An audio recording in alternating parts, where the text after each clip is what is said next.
Hey Bhavana, how are you? So good to see you here. Hi, Abhijit. We couldn't have asked for a better person for this particular show because, I know that you just built a grief handbook and I saw that it's got a whole bunch of downloads and all. So Mm. what is it that you've put in the grief handbook? Talk to me about that. So we've spoken about the concept of grief in general and the idea of how up until now workplaces have been fairly sanitized of Hmm. grief. And given the current circumstances, everybody is in a circumstance where workplaces need to account for the tremendous disproportionate amount of grief that everyone is facing. So it is not just grief linked to workplace circumstances, but it is grief that we are experiencing in our lives and in our homes. And right now, work is in our homes. So the Hmm. boundaries between personal and professional lives are so blurred, Hmm. and our ability to cope with it is significantly diminished Hmm. because a very large set of people are grappling with grief. And as a society, we um, we we have somehow convinced ourselves that grieving um, is not the right thing to do. That moving on and moving forward is a better thing to do than grieving. This, of course, has Hmm. implications for us and workplaces. So what is it that leaders and HR professionals can do? How can they structure their thoughts Hmm. in terms of policies, practices, people interventions, and culture? Hmm. Are some starter ideas that are mentioned in that handbook. And so, Bhavna, just off the bat, is your definition of grief the same as what I put in that article, which is that it's the loss of any deeply held human need, and that's how. Absolutely. Yeah. So Absolutely. Grief is unfortunately in our experience because you know about my social venture, right, Abhijit? yeah, So yeah, I it's do. about caregivers, and unfortunately, in our experience, we've found that grief, as is commonly understood, is associated with the loss of a person, whereas, Hmm.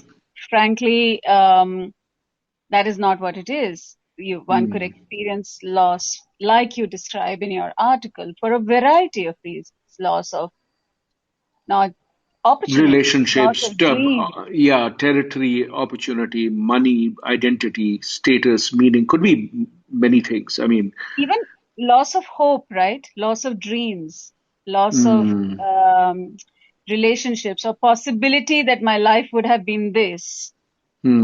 Hmm. is a deep sense of loss. Hmm. And grief is that entire total human experience that you have Hmm. when you have loss. I mean, why do I call it a total human experience? Because it is emotional, it is physical, it is social, and it has many dimensions. So you could experience loss, but grief is the total human experience. Oh, how beautifully put.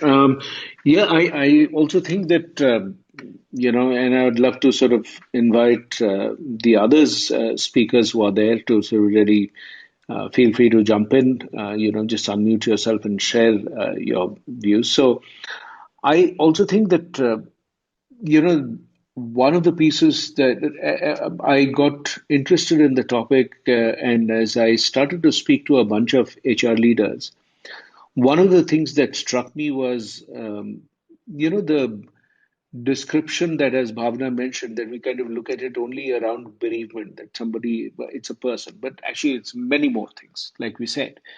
And Bhavna used a beautiful expression. There's a total human experience because when you lose hope, I mean, that also is a kind of grief. I've seen people, when they give up their citizenship, in a US thing, I was one of my neighbors actually got their citizenship when I was staying next door.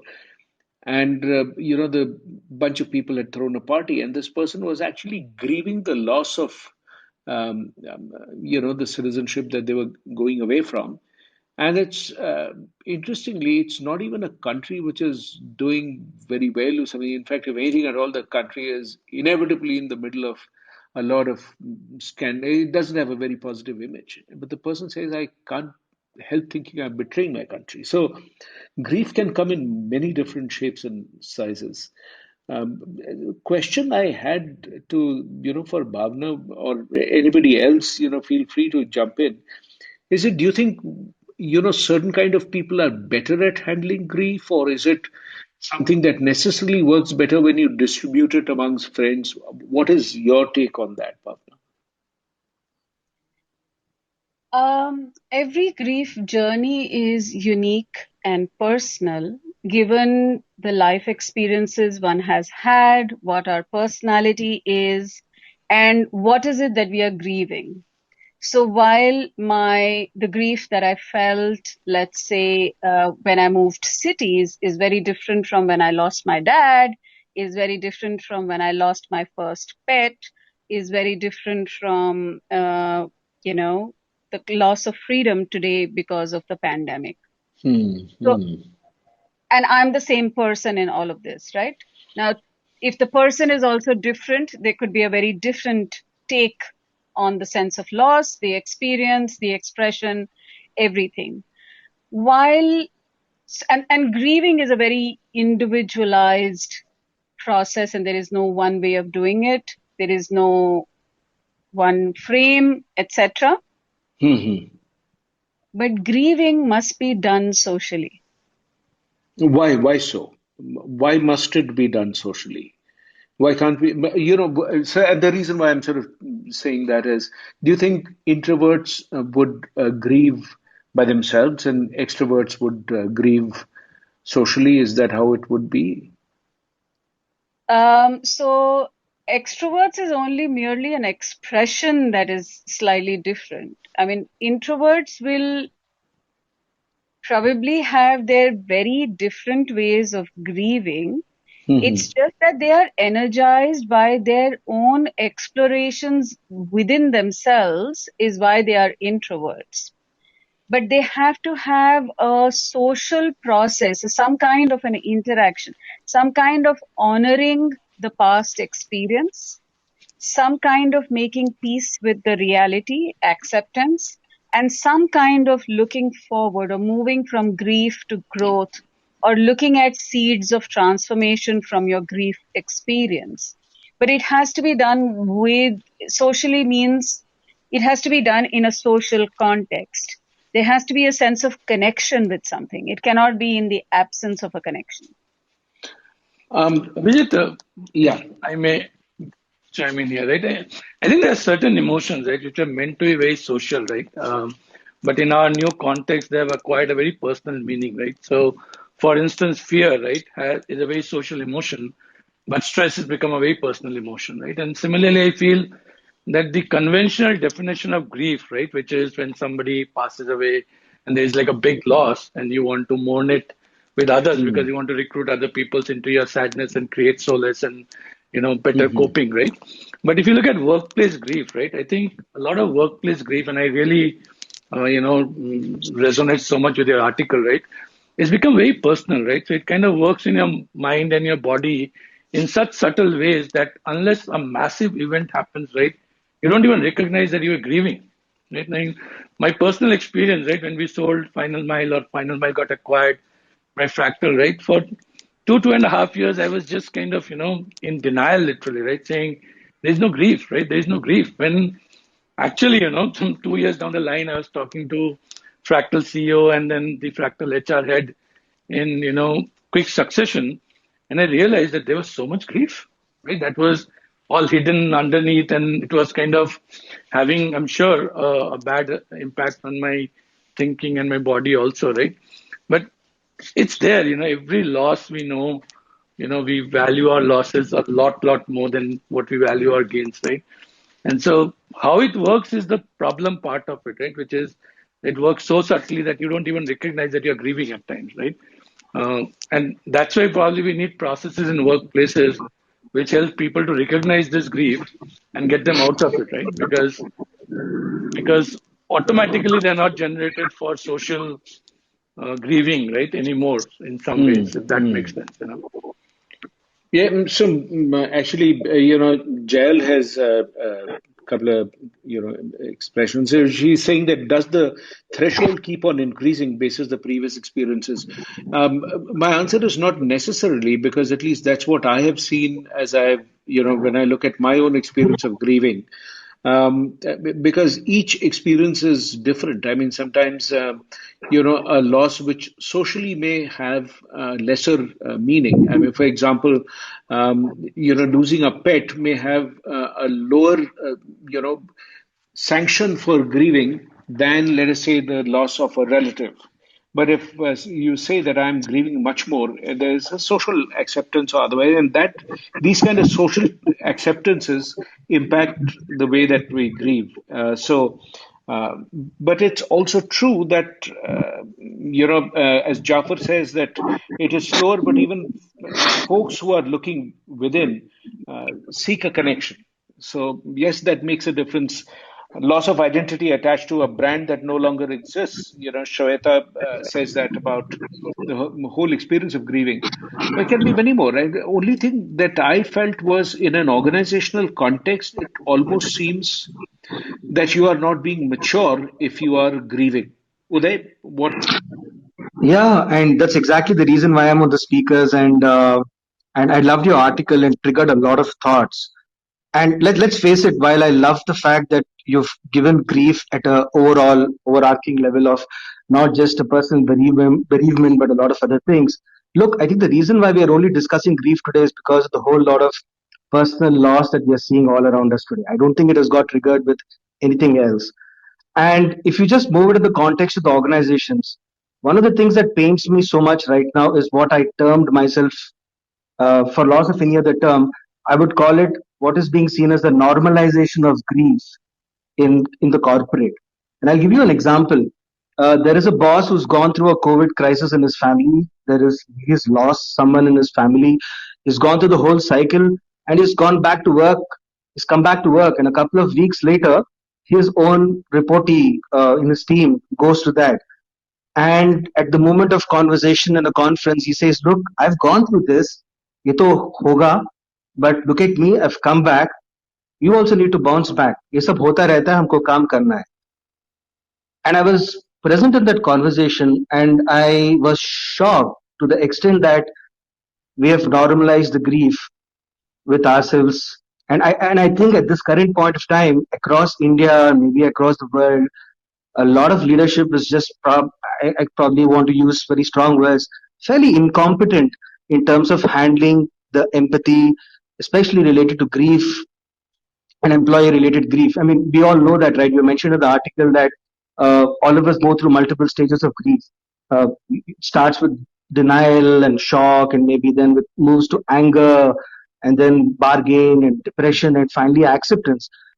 And as much as we need mental health issues to be addressed at a personal level, I think leadership, especially, I don't know if it's the HR or the L&D, we need to have frameworks and systems that can navigate persons in the corporate who are suffering from grief at all these levels.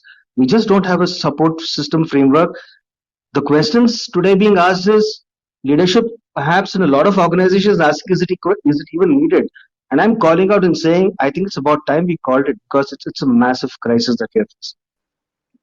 Perfect. Thanks, Uday. Yeah, I mean, I think that, the challenge of grief, and the reason what triggered me to write about it is that I think everybody understands grief arising out of bereavement, but, the many other triggers, loss of identity, loss of territory, loss of relevance. You have a skill which no longer is relevant. I mean, how many times we sort of feel bad about that? The org structure changes.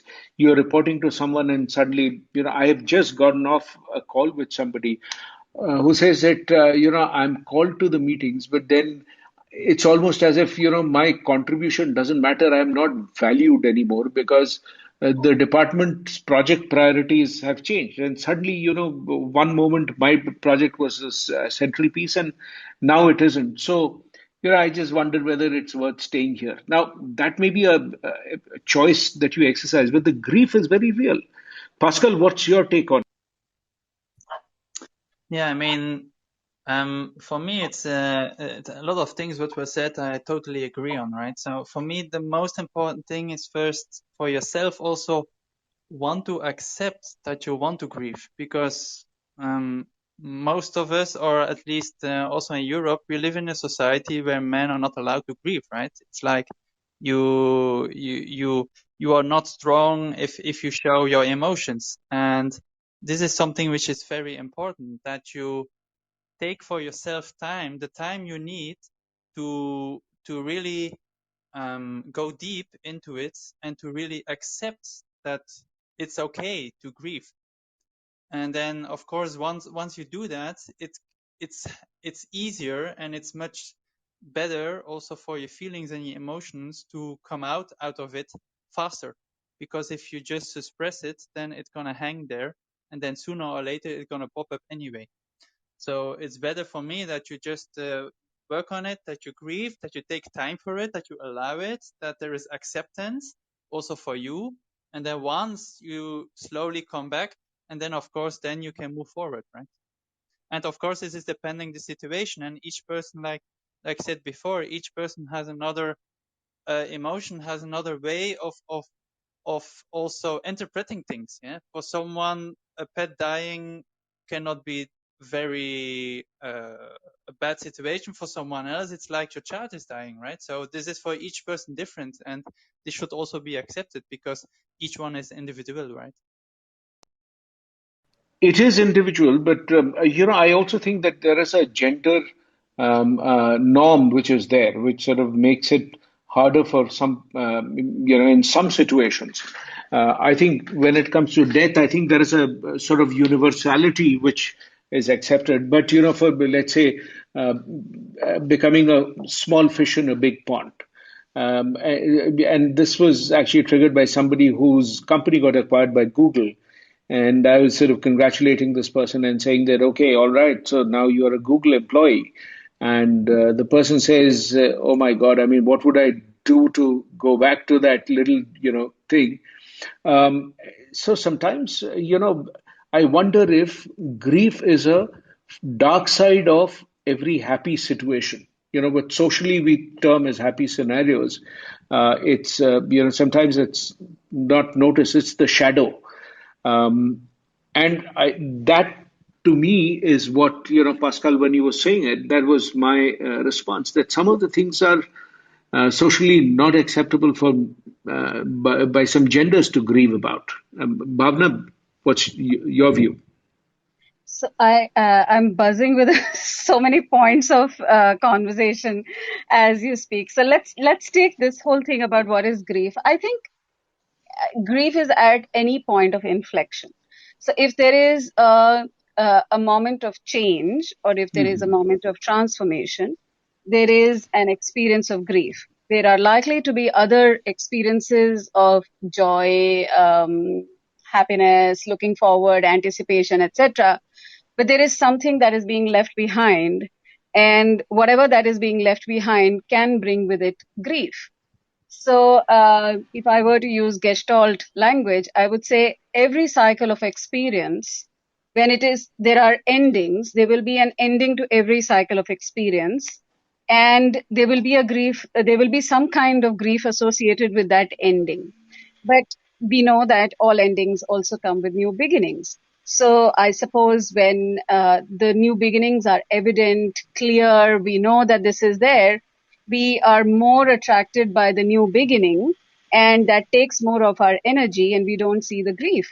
For example, I had a deep sense of grief when I became a mother because, I lost my a sense of freedom that I had as not such a responsible person. But, the joy of having the child was so high that the grief was not apparent. So think every cycle of experience is associated with grief, just that it, in association with other emotions, it might be different. I also think that yes, there is a huge gender dynamic, given the stereotypes that we have about our expression. And this is linked with the first point, which is that grieving must be done socially. What I meant by saying that is that I can bring a closure to my previous cycle of experience, provided I can honor that experience. And that can happen through some kind of expression. That expression requires a social setting. And that is why it should be done socially. It needs to be done socially, ritually, socially, with some other people, which gives me a feeling that I have honored that experience, that person, that relationship. And now I'm ready for a new cycle of experience, a new whatever. So that is the other thing. As a woman who had many such experiences, I know that I had definitely a huge pressure to whether or not I could cry, whether or not I could express myself in certain settings, because I might be seen as I didn't want to be seen as a stereotypical woman. And that was a huge burden to carry. Divya has an interesting observation that is, it's hard for leadership to grieve without bringing down the morale of the company. But I sort of interpret it in a somewhat different manner that, the expectation of, workplace being devoid of, emotional expressions. We all, by the way, when we hire people, we feel very good when we say that, this person is very passionate. This person is, gets very charged up about doing this. And also we want some emotions. But the flip side of that is that the disappointment is equally high, and we don't like people who are disappointed with things. We don't like people who are grieving about something not working out, etc. So I think the whole, the piece for me is that whether it is HR or whether it is anybody else, I mean, I think in an organization's culture, being able to talk about disappointments, being able to talk about all the emotions, not just positive. That we have this thing that let's say something positive today, which is fine. I mean, that might be somebody's method of doing that. But before you look at a movement, grief in some sense is, in the evening and daytime at the beginning, you have the Sandhi Prakash Rag, which actually is what you play when, dawn and dusk are the two times when you play that. Grief is that zone when you're transiting from either dawn to dusk or from dusk to dawn. So the importance of being able to grieve in that fashion is, I think, an essential part of preparing for the next phase of the journey. As Bhavana mentioned, I really like that expression that you are mentally prepared for that next transition. So, Abhijit, may I hmm, just? I think yes. Divya, I find Divya's comment very fascinating because it says that it is hard for leadership to grieve, though, without bringing down the morale of the company.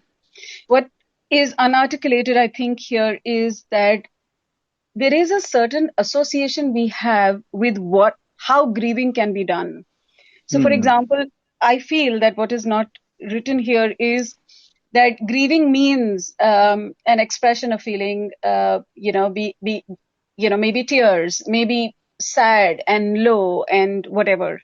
But yes, that is grieving, but that's not all that there is to grieving. Grieving is processing and making meaning of that which has come to an end.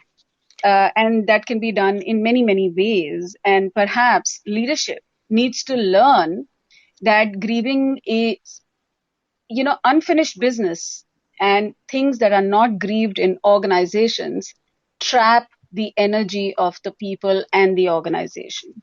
So we have to learn healthy ways of grieving to be able to release that energy.